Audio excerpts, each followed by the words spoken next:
Hello YouTube and welcome to my review of Amazing Spider-Man number 3, Volume 7.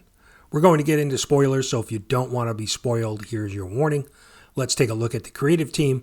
We have writer Joe Kelly and art done by Pepe Larraz. Now here is the synopsis from the book itself. Peter Parker just started working at Rand Enterprises, thanks to some help from a long-lost childhood friend, Brian Nearing. However, Peter's first day on the job was interrupted by a rampaging rhino, who shocked Spider-Man by having a heart attack mid-fight. While investigating what could have happened to the rhino, Spider-Man's spider sense started buzzing, and one very odd day later, Norman Osborn determined that someone had poisoned Peter.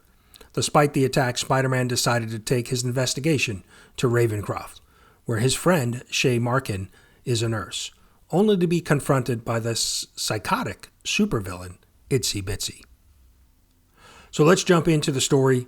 We start with a flashback hallucination with Peter taking Uncle Ben's army jacket without asking first. And Aunt May is laying a smackdown and a chokehold on him, which we know is out of character for May. In the present, Spider-Man takes on Itsy Bitsy at Ravencroft. Spider-Man is still under the influence of being drugged and is not at his best. He's doing his best to protect Shay and the unconscious Rhino, but Itsy Bitsy is getting the upper hand, and when some backup guards arrive, Itsy Bitsy knocks Spider-Man out. We then cut to a bridge outside of New York City. Spider-Man wakes up to an apology from Itsy Bitsy. Spider-Man asks if Rhino and Shay are okay, and Itsy Bitsy confirms that they are fine. She offers an apology for knocking him out and explains that she could have killed him several times over. She confides in Spider-Man that she's gotten a second chance at life, and she's let her feelings for him go, even though she gives him a weird kiss lick in this panel, and then she throws him off the bridge. We then cut to Aunt May's apartment, and her move-in continues, when Peter shows up in bad shape and asks if he can rest for the night, and May agrees. We cut back to the flashback from earlier, and we see Peter, Aunt May, and Uncle Ben discussing the army jacket. Peter is upset and lashes out, saying, You couldn't have your own kids, so you make my life suck. Uncle Ben fires back, If you hate it so much here, why don't you leave? Cut to the present day, and May is at Peter's door to tell him that she loves him and that they need to talk. But when she opens the door, he's gone.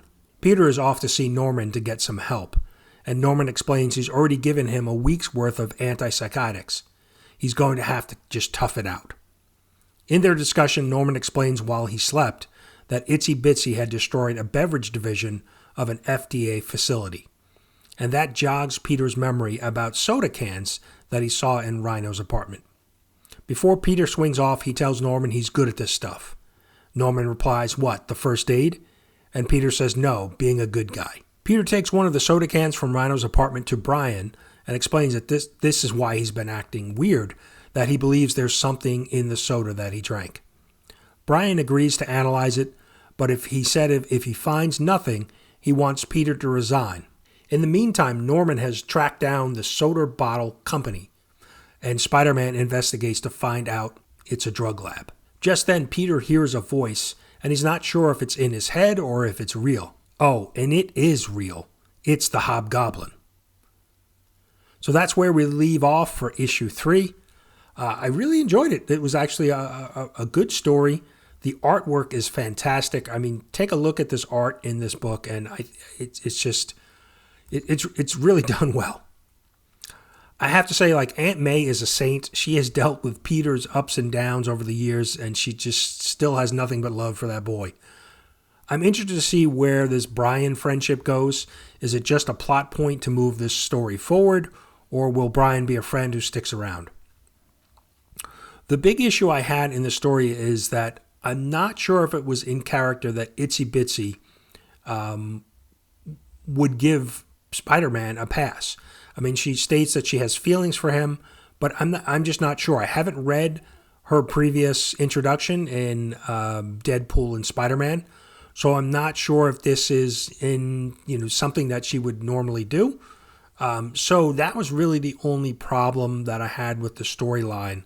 I just wasn't sure if that was a real item there. So So thinking about my 5 webhead rating system, if that little thing didn't occur with Itsy Bitsy where she gives Spider-Man the pass, I probably would have rated this story even higher. But I thought this was a great read. Art was really done well. So we're gonna go 3.5. I would have probably gone 4.5. Like I said, if the Itsy Bitsy thing wasn't kind of out there. But overall, we'll go 3.5. Like I said, fun read, excellent art. So that's what I got for you today. Leave me a comment and let me know if you're reading ASM, this run of ASM, and what did you think of issue 3? The story, the art. And if you're not reading it, I hope you enjoyed the review. Thanks so much for watching. We'll see you soon.